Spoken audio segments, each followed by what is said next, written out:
Good evening for the second evening of, let's say, some form of isolation sessions of the mobile exhibition, Show Your Hope. And today I would like to tell you some stories about the diaspora. Don't ask me where is the diaspora, because they're all around. But why do I want to do this? That is because a little bit part of our history, we had been traveling around the world until this moment that the truck broke down completely. And I was like depressed. Now what to do? You know, how can you travel around the world when the machine doesn't function? And then I met this beautiful lady, Kira Foy, and she says, "Listen, my friend, you don't have to travel around the world to meet the world. You could, for example, also find the world in Netherlands." That was an interesting idea, because indeed, we have a lot of nationalities in Holland. So we made this card box out of it with artists from Finland and from Russia and from this selection. I don't want to show you the postcards, but I want to show you the paintings. So there's, for example, one painting here on this board here. This is a painting made by Frans Bodner, huh? Yes, hello Frans. Frans made this really lovely painting and pop art, where things come together, but mainly the people come together. The painting is called "Together We're Stronger," so that's what it is. However, if you make, so he's an Austrian guy living in the Netherlands, but if you make a selection of artists, international artists living in the Netherlands, you get not only a lot of good stories, but you also get a lot of very serious stories. For example, one of the first that I was so much happy about is this painting. And this is a painting made by a man called Fatil Nema. And he's an Iraqi man living in The Hague.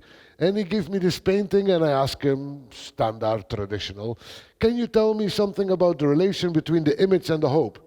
And he says, "No, I cannot." So I said to him, "But wait a minute. You know the task was to show your hope, right?" Yes, I know that." "So you know the job is to show your hope, but you do not know what is the relation between the image and the hope." "Correct," he says. I think, is this guy fooling me or what? So I try to be polite to him as well, and I ask him very friendly, "Dear Fatil, can I ask you another 5 times? And Fatil looks at me and, "Why would you like to ask this 5 times? But he's also a friendly guy. He says, "If you want to ask this 5 times, go ahead." So I ask another time, "Do you know the relation between the image and the hope?" And he says, "No." And I ask again, no. 5 times no. And so I start wondering, what is going on? And he got me there. When I ask him the 5th time, he says, "Well, you know what? Maybe I do not know the relation between this image and the hope, but maybe we should not see this image as an image, but as a melody." I say, "What do you mean?" "Well," he says, "a melody has content, but no message." This is one way how to find space. Or meet this friendly guy, funny guy, Krimo Era. And Krimo Era is a Moroccan guy from Middelburg. And if you know Middelburg, that is a place in Holland which is on the islands in the southwest, completely at the end. You never go there unless you need to go there. So this is not a place for transit or anything. And so I told him, he told me that he was finished, and I said, "I will make an appointment with you one of these days," but it never happened because I never went that direction. I had to go the other directions. And finally he sent it by post, and I called him and I said, "Hey, Krimo, thank you very much for your painting. The painting is called Abstract Composition in Yellow and Red." And I asked him, "Can you tell me something about hope?" He says, "Well, there is no hope in the painting." "Oh." And he says, "There's only red and yellow and black paint in the painting." "Yeah, I can see that, you know."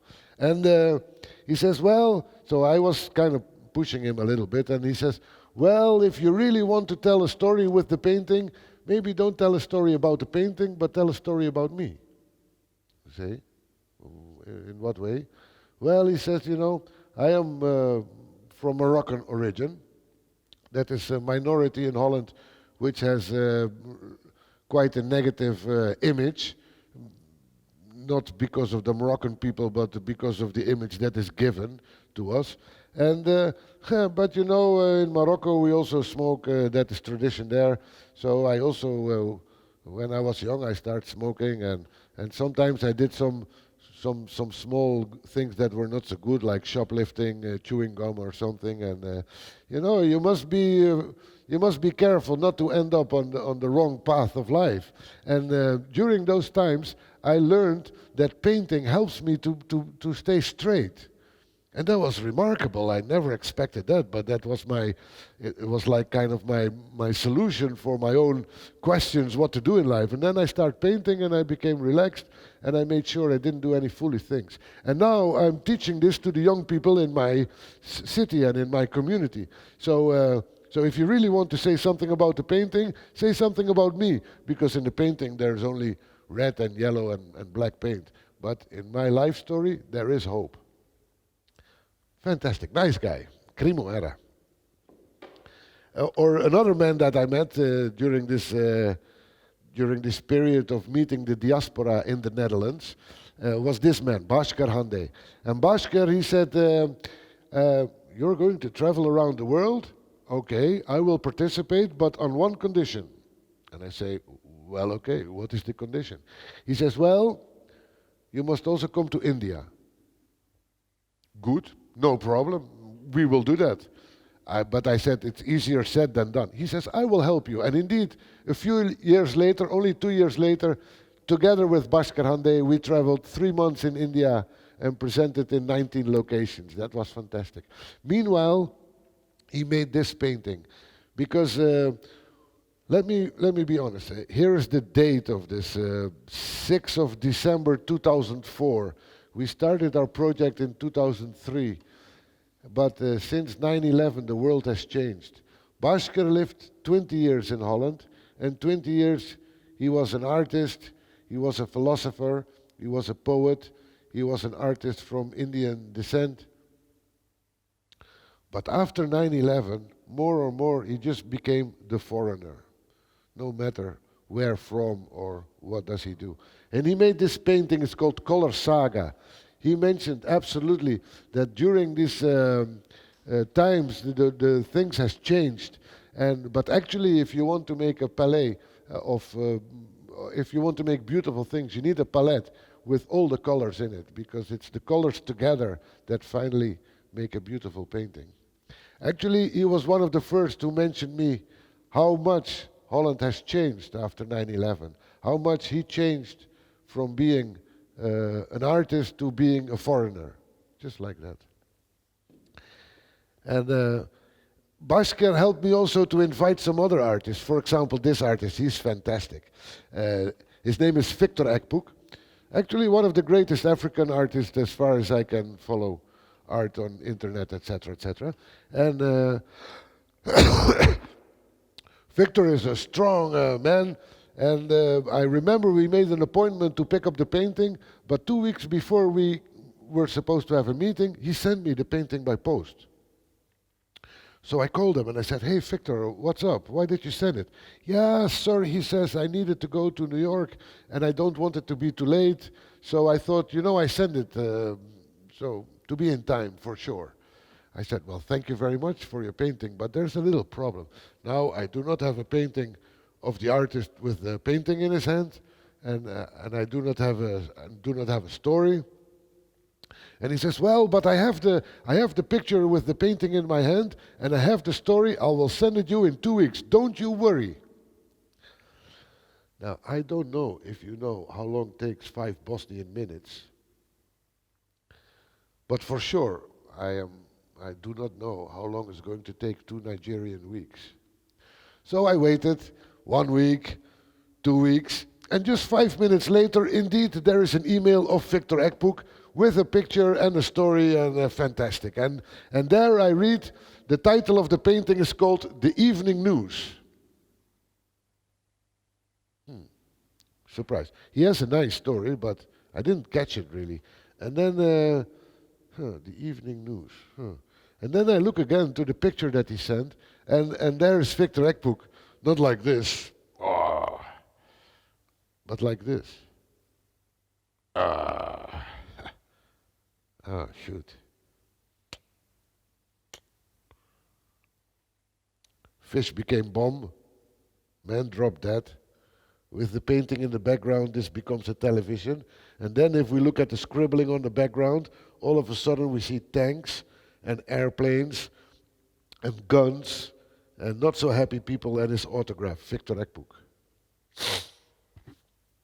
And he made a little story like this. He says, some people believe that 5% of civilization must be in war in order to stimulate the development of our civilizations. He says, I don't believe this, but some people do. And suppose it's true. Just imagine, suppose it's true. And then what happens? After one day of long work, or after a hard day of long study, we go home, we put on the television, and we project this terrible war to 100% of the people, while only maximum 5% needs it. What a stupid tradition, he says. I hope we're going to use the television for some better news. And that's why usually we put it away on this way, because today is a nice day. And however, you know, when you collect stories of the diaspora, you must realize there is not only a lot of foreign people with interesting reasons to go and live somewhere else, but there's also a lot of people forced to live somewhere else. For example, this man. We had, especially in that time, we speak now here about 2004, 2005, we had this big diaspora from former Yugoslavia in Holland. Balkan people, Bosnians. For example, this guy. His name is Almir Dervišević. And actually, right after the war, I was working in Bosnia, and Almir, he's a smart guy.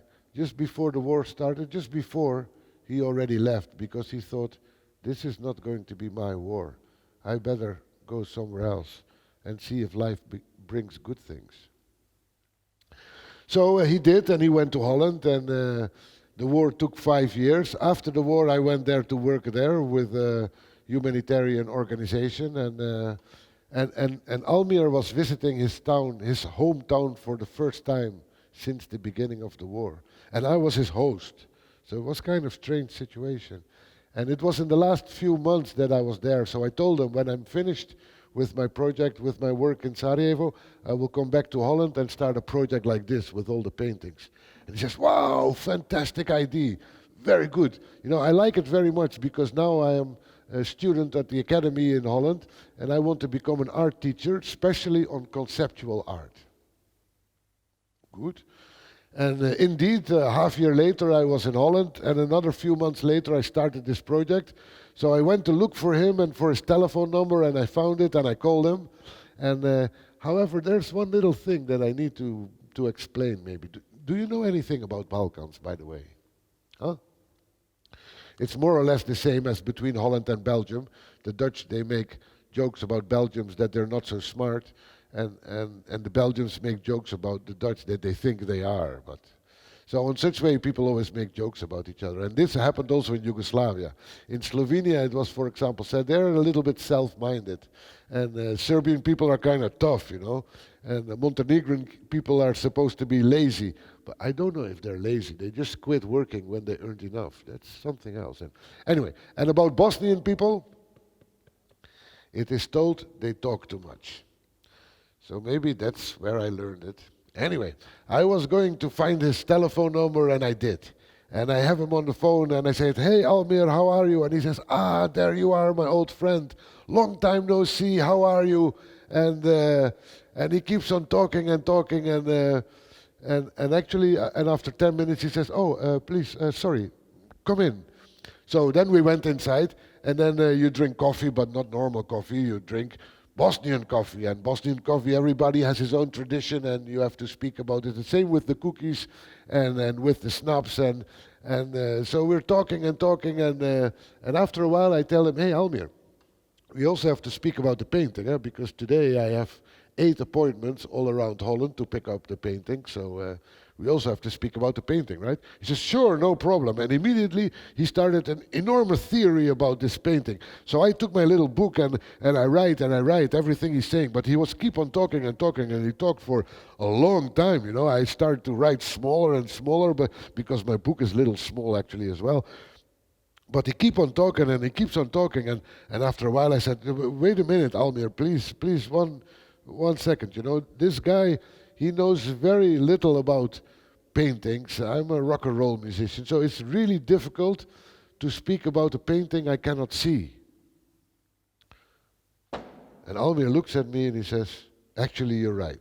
1 second.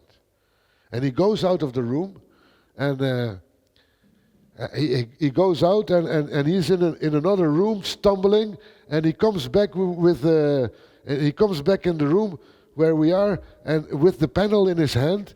It's completely wet of dark blue paint, and there's some newspapers here, and then he holds it to me and he says, but how much time do you actually have? And I said, well, normally I spend 1 hour, but you've been already talking an hour and a half, so that doesn't matter. But so if I go to my next appointment in a half an hour, then I will be not too late for my next appointment, okay? And he looks at me and he says, half an hour only. In that case, you better be patient. Please hold it. And he gives the panel to me, completely wet of paint, and he goes out to his other room again, and he stumbles a little bit, and he comes back with a little pot of yellow paint and a brush, and he takes the painting and he makes psst, this little point there. And he looks at me, completely satisfied, and he says, so now I'm finished. And I said, really? He says, yeah, man, that's it. I said, this is it? Yeah, man, that's it, man. That's completely it. Do you see it? I said, no, actually, I don't see it. Really, you don't see it? Man, this is completely it. Check this out, man. And I said, sorry, I do not really see it. And he also started to be a little bit in doubt. And he says, well, maybe you're right. Maybe this is not it yet. I said, what do you mean? Well, I know a new title for the painting. The painting is called The Beginning. I said, the beginning of what? He says, look, the beginning of everything I wanted to tell you, my old friend. And I hope, my friend, next time when you come to the house of an old friend, take a little bit more time than half an hour, because this is not working.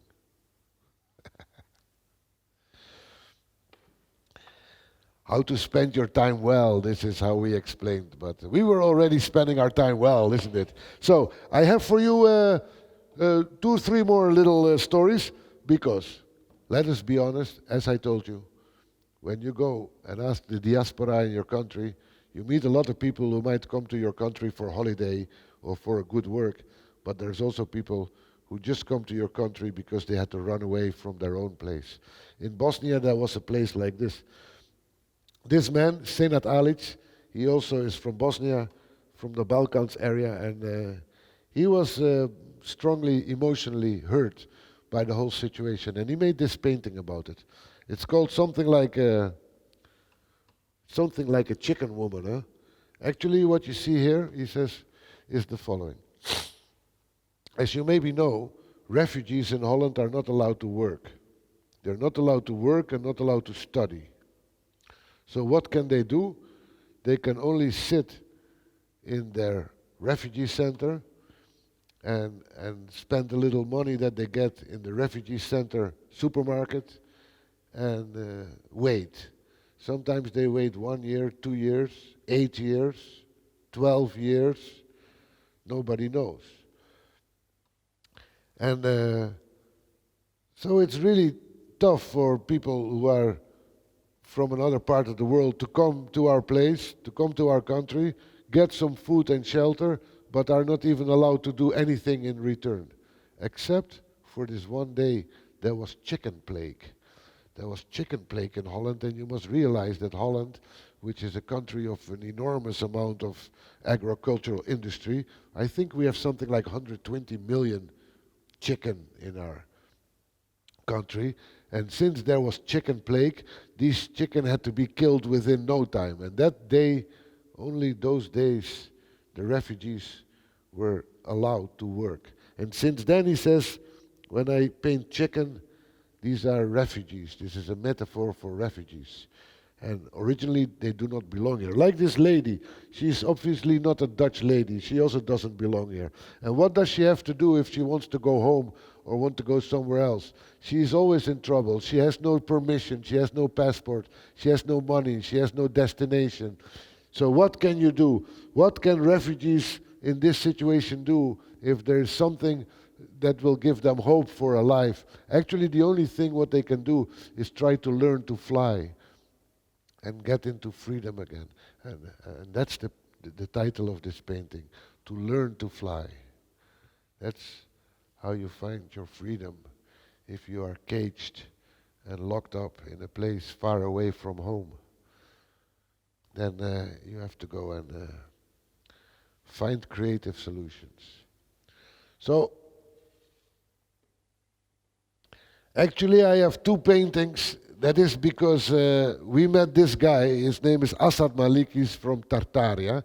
And Asad Malik, we were on this presentation in a place called Hardenberg, of all places. And we were with the big truck. And I must say, you know, normally we are on festivals, which is always good because people pay entrance and want to see everything and also want to see our project. Or we are at schools, which is always fine because children are always interested. We are often on the street, which is always fine because people who don't like paintings keep on moving, and people who do like paintings, they come and have a look. It filters by itself, so it's actually always good.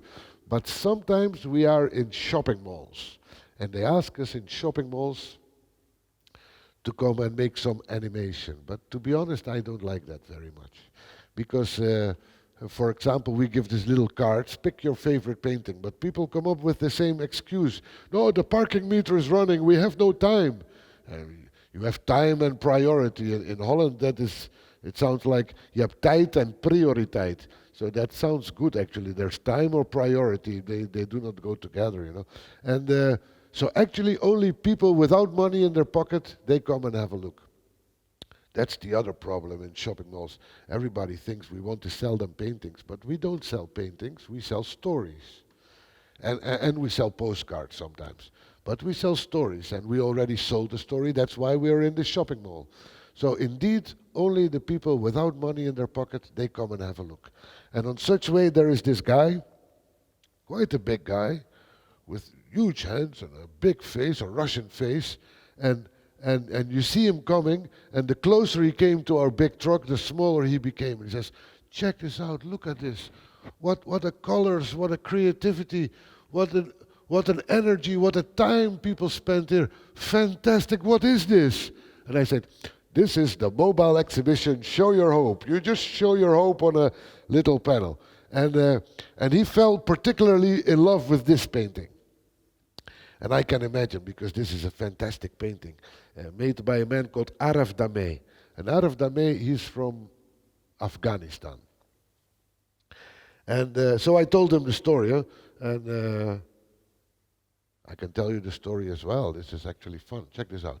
When you go to a man from Afghanistan, the guy lives in Arnhem, so he's part of this selection international artist living in the Netherlands. So when you go to a guy from Afghanistan to pick up a painting, you do not get a painting, you get a cup of tea and another cup of tea. And meanwhile, I was in his house and I saw all these paintings, green. He was just in Holland for not such a long time and he loved the color green. And he saw that the painting was somewhere in the corner, and I saw it, so he came up to me, or he came to pick it up and he put it right in front of my face. Like this. And I said, whoa, what is this, man? And wow. I said, it looks like a bomb. He says, but it is a bomb. And I said, but how can you make bomb bigger than your tree? Especially in my language, that is impossible, because tree is B-O-O-M, and a bomb is B-O-M. So how can you make your bomb bigger than your trees? And he says, that is only possible because something is not correct here. But he didn't really want to to explain too much about it. So we keep on talking about other things, and we spoke about this voting ballot cards, and I said to him, I wouldn't be surprised if this painting is going to be a popular painting, because every time when we make this popular vote for fun, a painting with a lot of red turns out to be the most popular. And the guy looks at me and he says, hey, look, I am from Afghanistan, but I've studied in Kabul, in Leningrad, in Petersburg, in Arnhem. I am now teacher at the art academy. I know these things. So he says, strange, isn't it? We look at, I know that our eyes, not only the eyes of bulls, but the eyes of people also are attracted to red. Strange, isn't it, he says. So we look at this, well, actually, this is beautiful. We take care of this, well, actually, we should take care of this. Here we put our attention, well, actually, we should put our attention here. He says something is completely not correct here. And I hope the audience can still accept it, but I added the title of the painting, and the painting is called, Is It Actually Safe Here? Oh, this is a complete, full-weight, heavy painting. So, and this guy from Tartaria, he fell in love with the painting from Afghanistan. And this guy says, what, have you been all the way to Afghanistan? I said, no, actually, the guy lives in Arnhem. He is part of this postcard box, The World in Netherlands. Oh, this guy says, but I'm from Tartaria and I'm a painter as well. I'm also allowed to participate. I said, theoretically, yes. So do you have a little painting, do you have a little panel for me then? And I said, well, you know what? When such a big guy asks you two good questions, maybe you should not refuse too quickly. Huh? So I gave him a little panel, and I told him, take your time, Azad, and when you're finished, I'm not going to come back to pick it up here on the other side of Holland, but send it to me with your address and your telephone number. As soon as I've received it, I will call you, and then, because I need your story, I'm not going to make up my own story.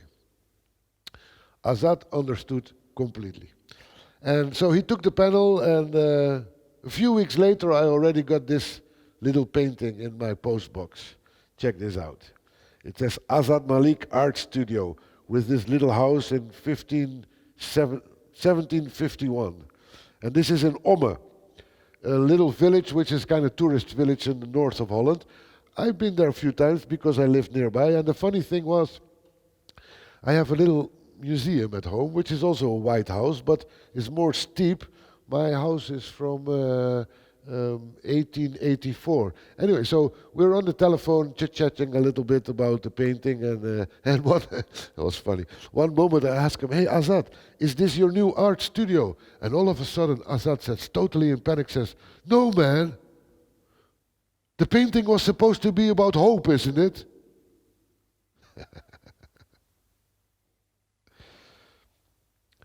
So, besides all the serious stories, luckily we also get a lot of stories with a little humor that relativates, and that keeps us a little bit in balance between the tough life and the beautiful life, between the bad life and the good life, between the boring times and the times you're enjoying yourself. And actually, in one of the next stories, the next story is going to be a story about Balkans. And then we shall see what immigration actually can bring on positiveness. But we already know this, don't we? So let's not ask ourselves stupid questions. Let's ask ourselves good questions and enjoy the answers. Have a nice day. See you around next time.